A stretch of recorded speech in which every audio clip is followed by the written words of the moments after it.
The next movie we're going to talk about is, drumroll please, Whiplash! Now you understand why it's not funny. Whiplash! Whiplash! Now you understand why that's not funny. What you did. We're talking about Whiplash! Yeah. So Whiplash was a movie that came out last year that we thought would be worth talking about because we all really liked it. Yeah. Whoa. Really? I really liked it. I had some reservations, but I did enjoy it. Okay, I'm going to start off by saying, if Boyhood didn't come out last year, Whiplash would have been my favorite movie of the year. Giant sigh. It had me hooked throughout. Like, the character had me hooked. I agree with you. It was very cinematic, and it demanded the camera's attention because a movie about drumming could be very corny. It demanded the viewer's attention, not the camera. And the camera too, because it was. What do you mean the camera? Because the camera has no will. Because the way it was shot, the way the drumming, it's like very visceral. Yeah, exactly. The drumming sequences, those like the blood on his fingers while he was drumming. So it's good camera work. It is excellent camera work. But I'm saying, like, as a viewer, you're invested throughout the whole thing because it's just like you understand how passionate this guy is about drumming. What he's facing against, like, an adversary like J.K. Simmons. I think it's the redhead. Because girls are gonna ruin your life. I believe his character. I was talking about his friend Connolly. It's Connolly. Yeah. His name's Connolly. His ginger friend. No, she was a brunette. Yeah. No, who are we talking about? Connolly, the guy. Aren't you talking about Connolly? I don't know what his name is. The guy drummer. The second drummer. Connolly. Connolly. It's Connolly. Now, why are you talking about a brunette? You were talking about her. I was. Not anymore. Okay, let's all talk about Supergirl now. Okay, let's get back to the focus on the movie. Whiplash was a great, well done movie. I disagree with what you said that if Boyhood didn't come out last year, it would be okay. If it's your favorite movie, that's one thing. I don't think it's the best movie. I think it's one. I think it could be up there. I thought, like, narrative wise, it's not too. It's not too different from what we've seen before. Yeah, it's not something that has like a big complex plot. No, it's execution. The movie's all about execution, and it's done flawlessly. Yeah. Just the thing about this movie is its message for me. It kind of has a dumb message. Listen, hear me out. It has this notion that genius is teachable. And I really despise that message because I don't believe that, and it's a very American message that if you do this for a certain amount of hours, you will be a master of it. So you think you're inherently born with, like, a skill of being a great drummer? Yes. I completely disagree with that.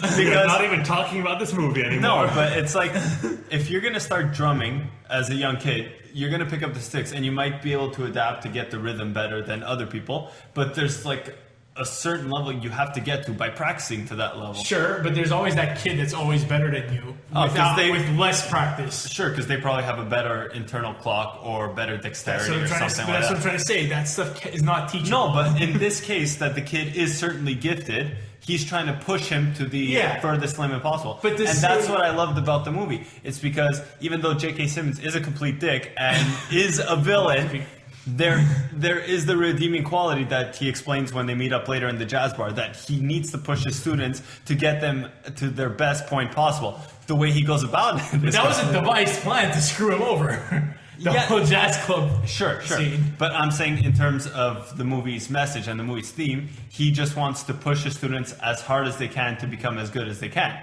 Okay, I don't disagree with that message. That's not what I'm trying to say. Okay. What I'm trying to say is that there's still that certain aspect of genius that is not teachable. Some people are just you can argue there's an aspect of genius that's not teachable, but I don't think that works in the context of this movie. That's not to say that you shouldn't put yourself, and that's not what I'm saying. I'm not saying within the context of this movie, he needed to practice to become as good as he eventually did. Well, Charlie Parker good. Yeah, because you see, like, even when he's practicing on his own, like, he thinks he's good, but once he shows up to this guy's thing, he's not as good as J.K. Simmons wants him to be.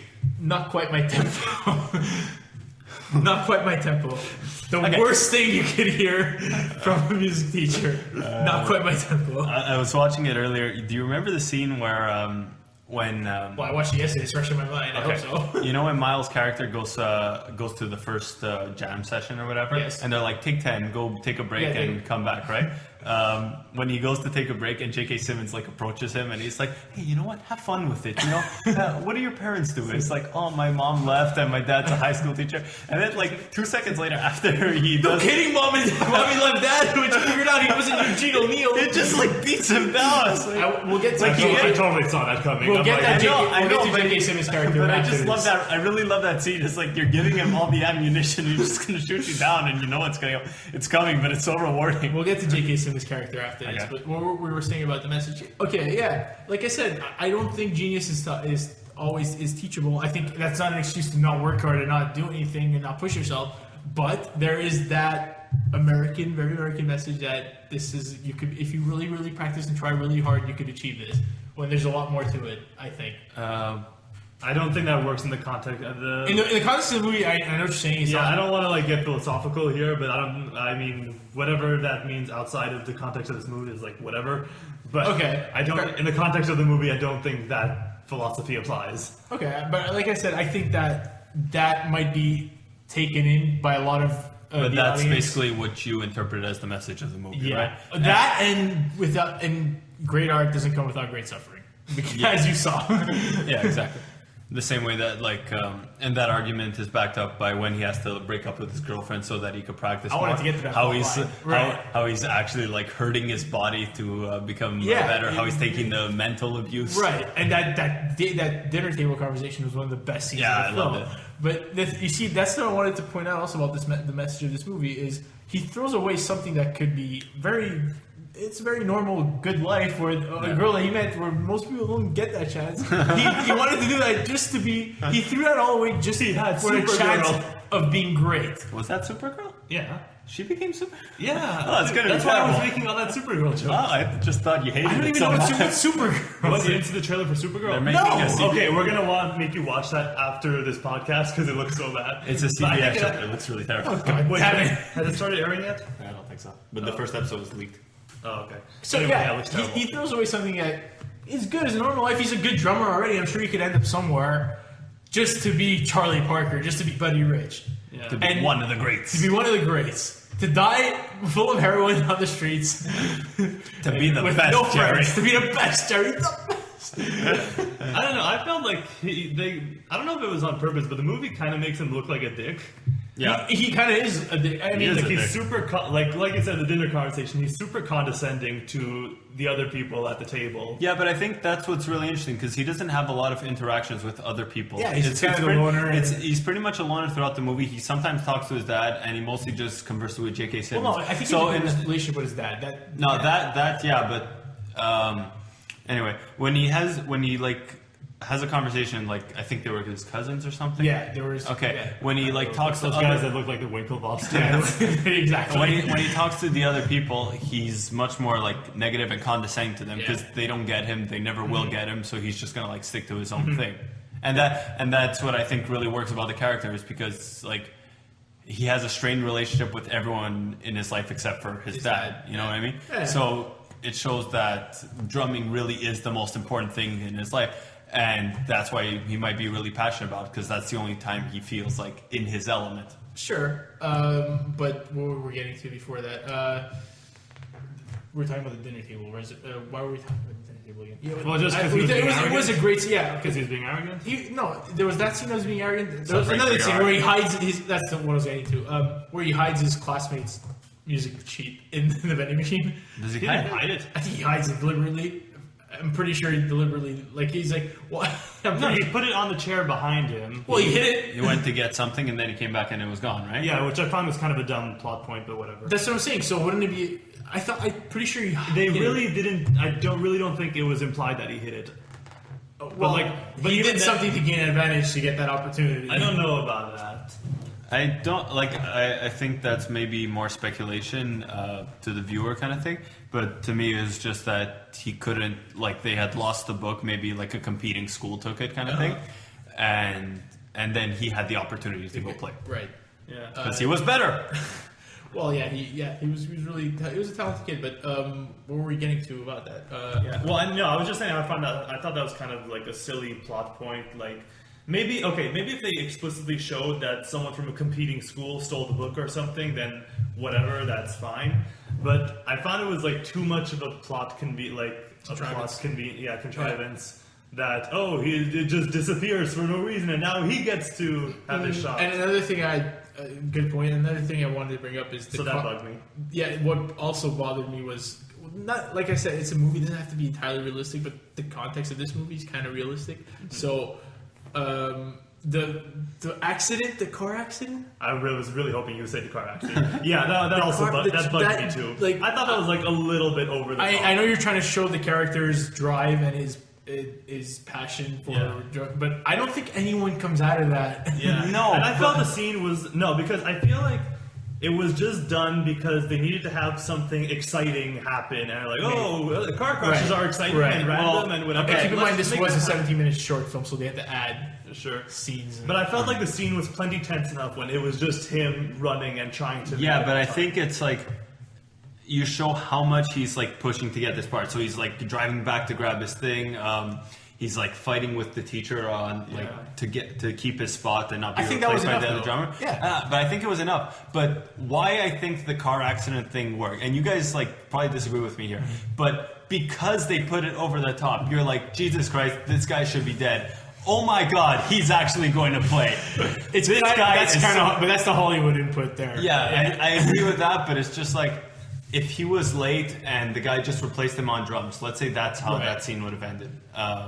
Or he would have came back and he wasn't playing that well because he was tired. Right. The scene would have felt a little empty. But because you put the car accident there, he's like at the point of near death. Right. And he's still willing to play and like dying on the drum kit, you know what I mean? Like I said, I just thought it was a bit of an implausible. It is too over the top. Yeah. It may have been over the top, but I think it really worked for the character at that point. And like I'm pretty sure that was close to like the climax of the movie, where it's just like throw everything at this guy, like force him to learn, like they forced him to play Caravan, you know, when they were like auditioning. From Rush? The greatest band. No, Rush rules. When he's like auditioning to play Caravan and he's going nuts on that, then he's like trying to arrive at the show. Right. And it's like you're piling so much stuff on top of the character. You're like, where is the breaking point? And even after he gets hit by a car, you still don't find that breaking point because he goes there. He's willing to play drums until he's actually dead. Well, I don't know. Like I said, I don't. That's just one scene I can't digest. Yeah, it was just a bit too over the top for me. It felt like it was basically trying too hard to push that idea of like, oh, look how crazy hard he's trying. It just felt a little bit too calculated. Well, I got this view. Point. But I still really like the movie overall. The thing about the movie is that it had editing. It was well edited and had so much pace. Soundtrack was great. It was greatly edited, and the pace of the movie was pretty much perfect. Mm-hmm. So it's hard. It's easy. You could easily overlook all those contrivances. Yeah, these are like small things that bugged us during the movie, but overall, you don't even pay attention because it's so well paced and so well edited. And you said he was a first-time director? No, I thought so. It's a second. He was a screenwriter. I forgot his name. Starts with a C. I forgot it. He wrote another music movie. It was with Elijah Wood. It's called The Grand Piano Player or something like that. And he's written The Last Exorcism Part 2. Which was the worst title in film, because how could it be The Last Exorcism? I could be wrong. Wait, I could be wrong. That title might not be right. No, there's something that's like The Last Exorcist 2 or something. Okay, but he wrote. I'm looking it up on my phone. He did write that, and he wrote and directed another movie with Elijah Wood, which is, I forgot the title. It escapes me. Lord of the Rings. No, it was a grand piano player or something with a grand piano. So it's his second movie, and he gained success. But it was, like I said, it was a short film, and it was getting a lot of acclaim as a short film. And they decided if they got the backing from the studios, they'd make it into a feature film. And they replaced. Miles Teller wasn't originally in the film. It was someone else, something Simmons. I don't know if it was related to J.K. Simmons. But J.K. Simmons was in the short film, and Miles Teller replaced the original. So you said you wanted to talk about J.K. Simmons. What did you think? Sure. Because I have my own comment. Yeah, I thought J.K. Simmons was the movie. I thought he did everything perfect. He hit every note. And every note. Pun not intended. There, No, pun's intended. No pun intended. And I don't know how J.K. Simmons has been overlooked for other movies and not gotten his fair share of workloads. Praise too. He for the fact that he's only been Spider-Man. That is in Juno. Oz. He's in Juno. I didn't see Juno yet. He was in. Okay, so what's the movie we like called? Several movies. Oh, he's in Burn After Reading. Yeah, he has a small role in Burn, but he's had only small roles. This is his big first. This is his first feature. Lead, almost lead, supporting role. Yeah, lead, I guess. Not really lead. He's supporting. Well, it's supporting, but he commands a lot of screen time. Right. Yeah. And he, like I said, he hit every note. His facial expressions, his physicality, even the way he dressed, all black. His intensity he's even the way they're in that scene that I was speaking about earlier, the one that we'll take a break for 10 minutes and he talks to him about his family. Yeah. In that scene, he's just smiling. He's gentle. He can be gentle and kind, or he can be really, really. No, but he's when he's talking to Miles Teller, he has his hand on the wall and he's just leaning ever so slightly, just to portray that presence. Even though he's actually shorter than Miles Teller, it just looks like his presence is so much bigger than him. Yeah. That's what it is about acting. His presence is such a big feature. Yeah, I really think this movie really showed the full range of his acting ability, and I think it doesn't work without him. Yeah. While I agree with absolutely all of that, I watched. There was a Last Exorcism Part 2. Yeah, it's stupid, right? Yeah, okay. He wrote that is the worst title. The director of Whiplash wrote it. But I'm sure, with due respect, I'm sure that screen. Hey, listeners, send in your worst title. I'm sure that script was toyed with. No, okay, that's fine. But I'm seriously just straight up saying for us, how can you have a movie called The Last Exorcism Part 2? We're going way off topic here, guys. Yeah, I guess. Okay. My thing about J.K. Simmons is, even though, yes, the movie doesn't work without him, and he completely makes the movie and owns the role, he played a very similar character to this in the TV show Oz. I haven't seen Okay, but it was an early HBO show. Oh, it's okay. And the thing is, he plays an aggressive prisoner, neo-Nazi kind of thing. Okay. And it's very similar to this role. So when a lot of people are giving him praise for this role and oh wow, it's so good. Where were you during Oz? I absolutely agree with them, but I'm he's done this role before. You know what I mean? No, but just because you've done it before, you still have to find the energy to embody this character. I didn't watch all of Oz. Was he still as angry in Oz, or it was just more intimidating? It was very similar. It was just he had different devices to work with. So instead of trying to be tough in a prison, he's now trying to command a music band. Yeah. You know what I mean? So the character and everything was very similar, and I wouldn't be surprised if he was cast because this is basically what we need. But he brought it to the dance, and it worked out perfectly. So I can't fault him for that. I'm just saying that for everyone who gives him praise for the movie, recognize that he's done this before. Recognize that he's done it before. But Miles Teller actually really impressed me. I want to say that too. Because he came out of right? He drums, but obviously not to the level this. But he came out of doing Project X. Oh, he was in that? Yeah. Oh god. And to come into this role and do a very good job acting opposite J.K. Simmons, you know what I mean? Yeah. Congrats to this kid. That's what I have to say. Let me get to another reservation I had about J.K. Simmons' character. Now, there could be the argument that his character is one-dimensional, but I disagree with that. No, he showed depth during. There is that because you see him crying when he finds out about this. That was genuine, and even I felt even though it was the setup scene when he was although he is evil, right? It was malicious. When I do believe that what he was saying was honest. It was genuine. And even at the end when they have their coming to Jesus moment. It's where with they're a look. playing with each other. It's not. It just with looks they're able to connect right. and you see that there's mutual respect. Right. From them, yeah. But that was one thing I wanted to say, and also. A little problem I had with this movie it's also a problem I had with Full Metal Jacket. As much as I like these movies, the one-liner drill sergeant thing, it gets the wrong idea to some audiences. There's going to be so many quotable lines from Whiplash that you could use for so many wrong purposes. What was the one you texted me? Okay, I can go over them. If you deliberately sabotage my band, I will fuck you like a pig. There's more than that. Cool. Not my tempo. No, not quite my tempo. That one's okay. That's haunting in its own way. But there's other ones that are more vulgar, You just found it was too like catchphrasy.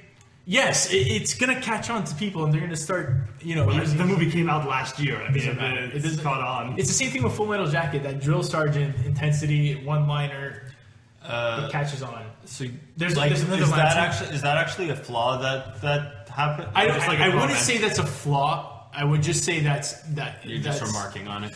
I'm remarking on it because it has an ambivalent effect. Because it could give a younger audience the wrong idea of character. Like he's saying all these things, but he's not really he doesn't necessarily mean what he says. Like when he says your mother left your father because she found out wasn't Eugene. He's trying to. He's not using that to maliciously. He's trying to motivate his students. Yeah, I think that misguidedly trying to motivate his students. Okay, justifiably trying to motivate. No, I'm kidding. So they might misinterpret. I think you might be reading into it too much. Like you assume that someone's gonna be like, does J.K. Simmons have sex with pigs? No, that's not what I mean. They're gonna use those lines to like I said, as malice towards regular people because they felt. I don't think that this movie's gonna promote assault. I completely disagree with what you're saying. Like people, if people are going to be evil and malicious, no, there are plenty of words and sayings. Not just that, they'll just a lot of. They'll also not just the evil malicious stuff, but the fact that they'll be drawn to this movie because of that character, because of those one-liners that he says.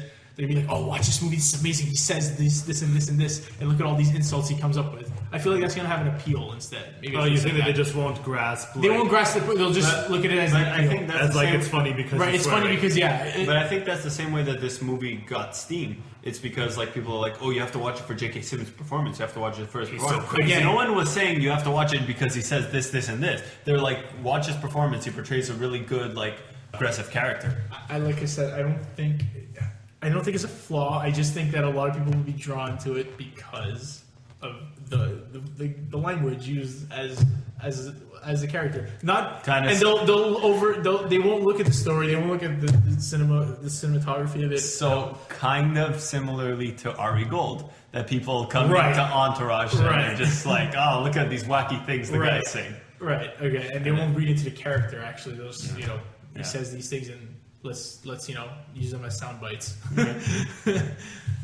And that's all I have to say about I think that's about all I have to say about Whiplash.